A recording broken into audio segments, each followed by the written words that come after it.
Assalamualaikum warahmatullahi wabarakatuh.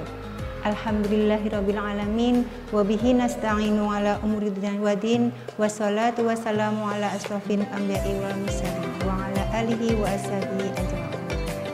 Sahabat Musela yang dirahmati Allah, pertama-tama marilah kita panjatkan puji dan syukur kehadirat Allah Subhanahu wa taala, di mana di kesempatan sore hari ini kita masih diberikan nikmat yang luar biasa, nikmat iman, nikmat Islam, dan nikmat sehat, sehingga di tahun ini kita masih bertemu dengan Ramadan yang penuh berkah ini. Sholawat serta salam tak lupa kita haturkan untuk Nabi besar Muhammad Sallallahu Alaihi Wasallam. Beliau adalah uswatun hasanah dan satu-satunya manusia yang sempurna, dan semoga nanti kita akan mendapatkan syafaatnya di yaumul kiamah nanti. Sahabat Musela, di kesempatan sore hari ini saya ingin menemani sahabat semua, dan saya akan berkisah tentang salah satu sahabat Nabi yang sudah sangat terkenal. Beliau adalah seorang pedagang yang luar biasa sukses, luar biasa kaya raya, dan beliau ini adalah ditakdirkan oleh Allah menjadi manusia yang sampai akhir hayatnya menjadi manusia kaya. Bahkan dikisahkan di akhir hidup beliau telah mewasiatkan dibagi tiga kekayaannya. Yang pertama, beliau membagi sepertiga kekayaan itu untuk para sahabatnya agar dijadikan sebagai modal usaha. Sepertiganya lagi beliau wasiatkan untuk menyelesaikan dan melunasi seluruh hutang-hutang beliau. Dan yang lebih dahsyat lagi adalah sepertiga dari harta beliau ini dibagikan untuk seluruh kaum miskin di wilayah Madinah. Siapakah beliau? Beliau adalah Abdurrahman bin Auf. Kita ketahui dan kita juga tentu saja pernah mendengar bahwasanya Abdurrahman bin Auf ini telah berkali-kali mencoba agar dia menjadi bangkrut, agar dia menjadi miskin, saudara-saudaraku. Sedangkan pada saat ini kita semuanya berlomba-lomba untuk menjadi orang yang kaya raya, yang hidup mewah-mewah dan hidup berkecukupan. Tapi tidak seperti itu dengan Abdurrahman bin Auf. Justru beliau ingin sekali menjadi miskin, ingin sekali seperti sahabatnya Hamzah, di mana Hamzah itu ketika meninggal hanya menyisakan kain kafan yang kalau dipakai untuk mengafaninya itu nggak cukup. Apa yang menyebabkan beliau Abdurrahman bin Auf ini ingin menjadi miskin, saudara-saudaraku? Sahabat Musela, dikisahkan pada zaman Rasulullah itu Aisyah radhiyallahu anha pernah bercerita. Abdurrahman bin Auf itu kelak akan masuk surga dengan cara merangkak. Ketika Abdurrahman bin Auf mendengar berita ini, beliau kaget. Kenapa aku harus merangkak? Ternyata beliau itu merangkak karena satu, beliau harus menyelesaikan hisabnya sebagai orang yang kaya.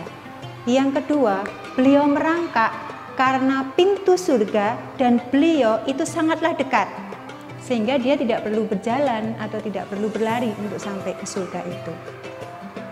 Apa yang menyebabkan Abdurrahman bin Auf ini harus merangkak karena begitu dekat dengan pintu surga itu? Dikisahkan bahwa Abdurrahman bin Auf ini ketika mendengar merangkak, kemudian beliau menemui Nabi. Wahai Nabi, apa yang harus saya lakukan agar kelak saya bisa berjalan, minimal berjalan saja untuk menuju surga? Maka Nabi mengatakan, bersedekahlah kamu, banyaklah berdermalah kamu ke masyarakat miskin dan fisabilillah.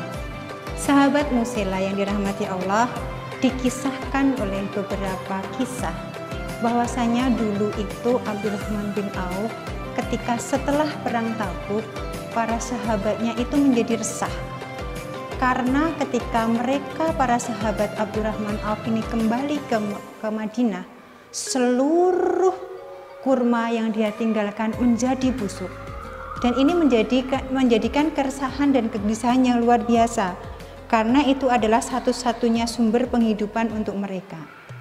Mendengar berita ini, Abdurrahman bin Auf begitu bahagia.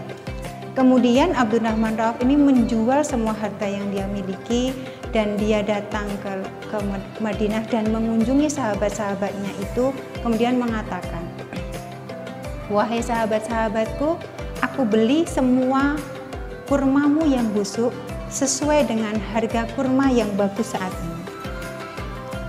Tentu saja para sahabat ini menjadi terkejut dan tentu saja menjadi sangat bahagia karena mereka tidak jadi merugi. Itu artinya kehidupan mereka akan kembali layak seperti semula. Pun begitu dengan Abdurrahman bin Auf.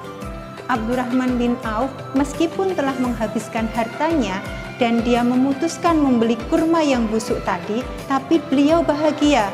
Dalam pemikirannya, dia akan menjadi jatuh miskin, sehingga dia nanti akan bisa masuk surga dengan cara berjalan. Tapi apa yang dipikirkan Abdurrahman bin Auf ini tidak seperti yang Allah inginkan. Selang beberapa hari, datanglah utusan dari kerajaan Yaman yang mengabarkan bahwa seluruh penduduk Yaman itu ada wabah penyakit yang kata tabib hanya bisa sembuh kalau dia dengan pengolahan kurma yang busuk. Maka dengan itu, utusan dari kerajaan Yaman tadi menemui Abdurrahman bin Auf dan mengatakan, "Wahai Auf, kurmamu yang busuk ini aku beli 10 kali lipat dari kamu membeli."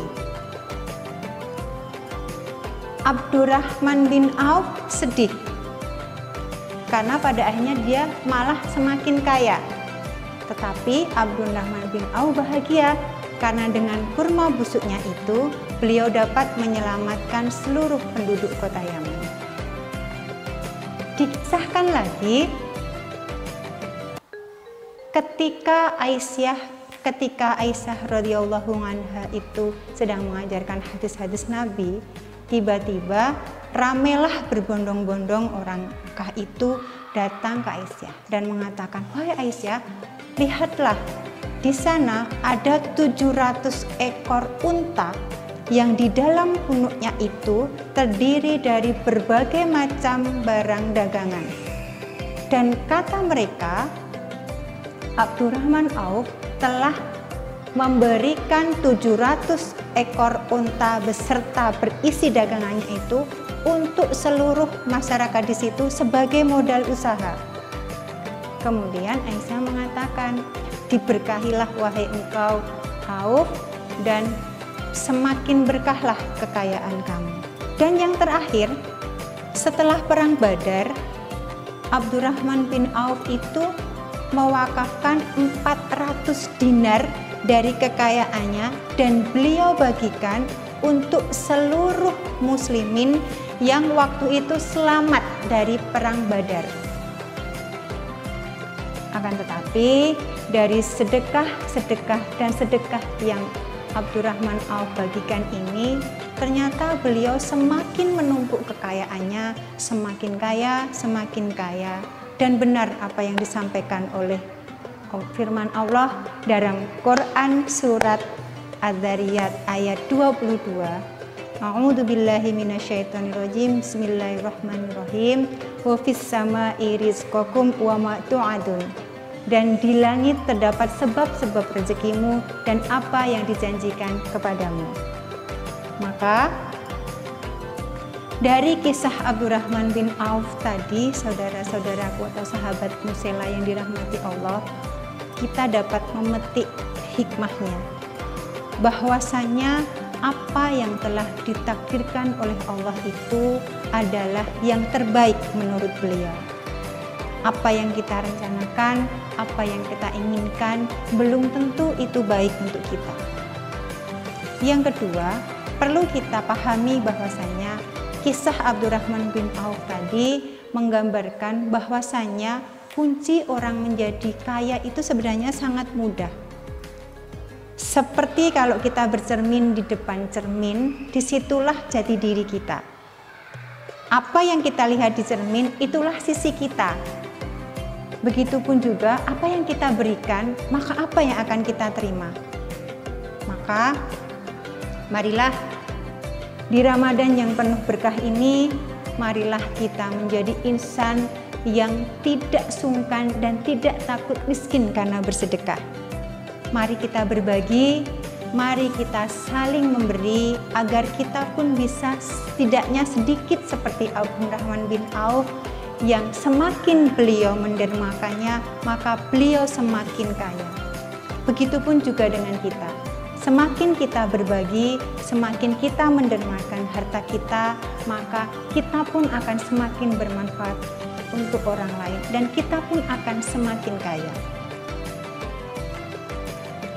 Demikianlah sahabat Musila yang dirahmati Allah, sekilas atau sepenggal kisah tentang Abdurrahman bin Auf, salah satu sahabat Nabi yang dijanjikan dari 8 orang yang akan masuk surga di awal setelah Abu Bakar.